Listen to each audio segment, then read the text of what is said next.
Across Africa, a quiet shift is underway. It is not a war of weapons, but of ledgers, law, diplomacy, and narrative. For centuries, wealth flowed outward through slavery, empire, and extraction. That flow helped build industries, banks, and welfare systems in Europe and North America. It was called trade. It was framed as development, but from another angle, it was a structured conquest.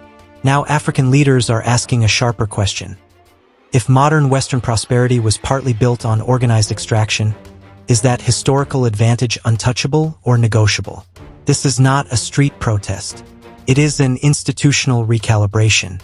Legal scholars are refining arguments. Diplomats are aligning positions. Continental bodies are coordinating a strategy. The aim is not to threaten or to beg. It is to make engagement more attractive than refusal. Look at Europe's grand cities. 19th century banks, insurance firms, shipping houses, and museums filled with artifacts from distant lands. Infrastructure does not emerge from thin air. Capital has origins. In 1884 to 85, at the Berlin Conference, European powers partitioned Africa without African representation. Borders were drawn like portfolio lines.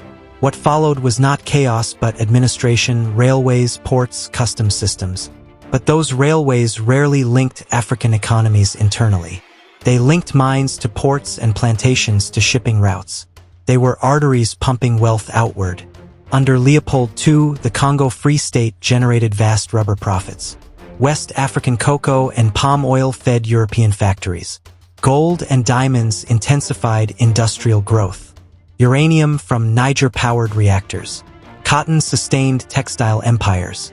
These were not isolated exchanges. They were structural transfers. Raw materials left. Finished goods returned at higher prices. Capital accumulated in imperial centers. Financial systems expanded around that flow. When independence movements swept across Africa in the mid-20th century, flags changed, but economic architecture largely remained. Export patterns stayed narrow. Commodity dependence persisted. Financial ties to former colonial powers endured. The modern reparations question is precise. How much of today's global inequality is downstream from those engineered flows? European innovation was real, but it unfolded within geopolitical positioning that included colonial extraction. Context does not erase ingenuity, it clarifies it. The African Union has elevated reparatory justice into formal policy discussions. This is not nostalgia. Economic historians have traced colonial profit streams. Cultural institutions are auditing collections acquired during imperial campaigns. The argument is shifting from moral outrage to systemic audit. Global inequality did not begin on neutral ground. Some nations industrialized with access to extracted capital. Others entered independence without diversified bases. Later, debt crises and structural adjustment deepened constraints. From this perspective, reparatory justice is not backward-looking revenge. It is a forward-looking correction. For decades, reparations lived mainly in activism. Marches, conferences, diaspora forums. The moral case was clear, but morality alone rarely shifts power. Institutions do. When the African Union signaled coordinated engagement, it moved reparations from rhetoric to framework. Coordination matters. Fragmented demands are easy to dismiss. Unified positions carry diplomatic weight.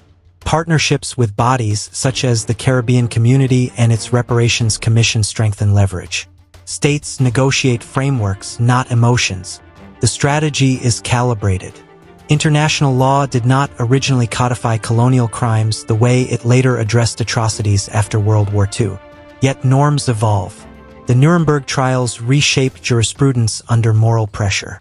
Reparations advocates are not expecting instant courtroom victories. They are reshaping language. Norms influence policy. Policy shapes negotiation. Reparations are increasingly framed as multidimensional rather than a single financial demand. Acknowledgement of wrongdoing. Return of looted artifacts. Debt restructuring is linked to colonial economic distortions. Joint historical commissions. Development financing is described not as charity but as a structural correction. This reframing lowers resistance. Governments resist humiliation more than partnership. France's agreement to examine Haiti's independence indemnity illustrates cautious openings. Precedent matters. Once denial softens, discussion expands. Reparations also intersect with reputation. Western nations present themselves as guardians of human rights. As public opinion questions why colonial harms remain materially unaddressed, reputational costs rise. Museums have begun returning artifacts. Universities' research ties to slavery. Parliamentary debates surface historical accountability. Meanwhile, global power has diversified. China finances infrastructure across Africa. India expands technology and pharmaceutical ties. Turkey, Gulf states, and others increase investment and diplomacy. Europe and the United States remain influential but not alone. Diversification widens negotiation space.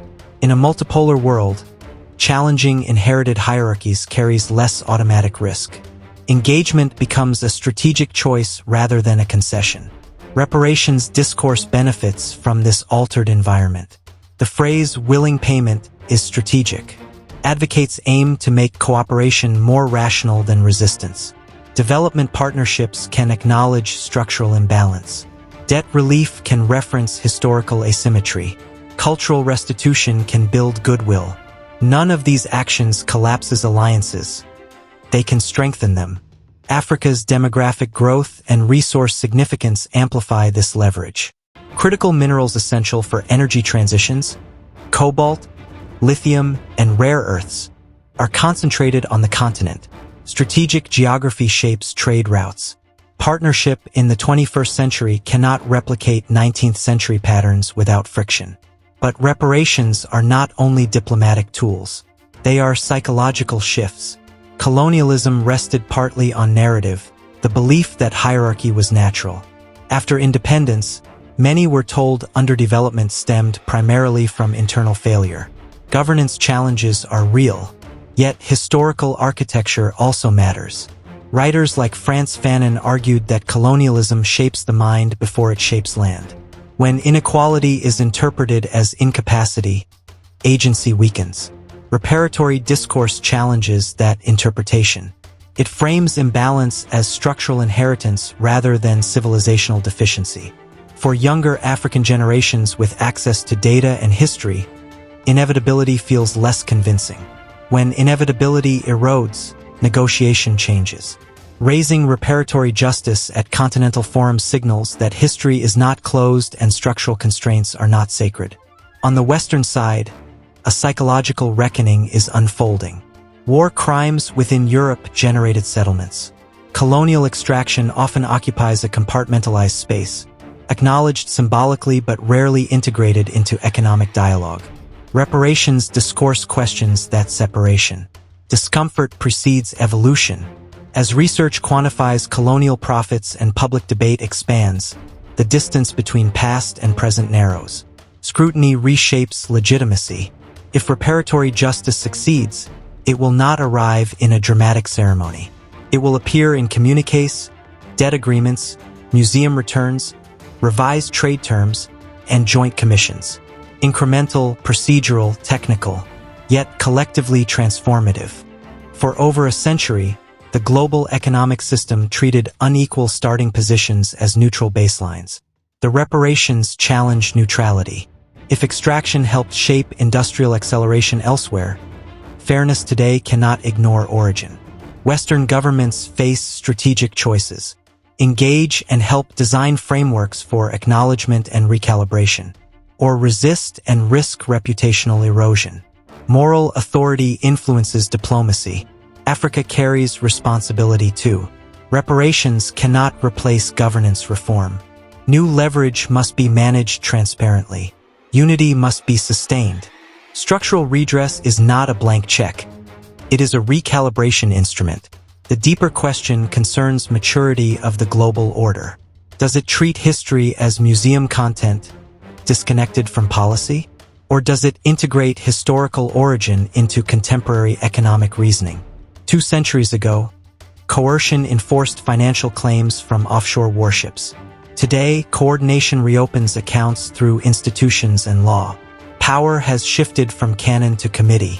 Reparations may not produce massive transfers overnight, but they guarantee that the foundations of global inequality are no longer exempt from examination. That alone changes negotiation tone.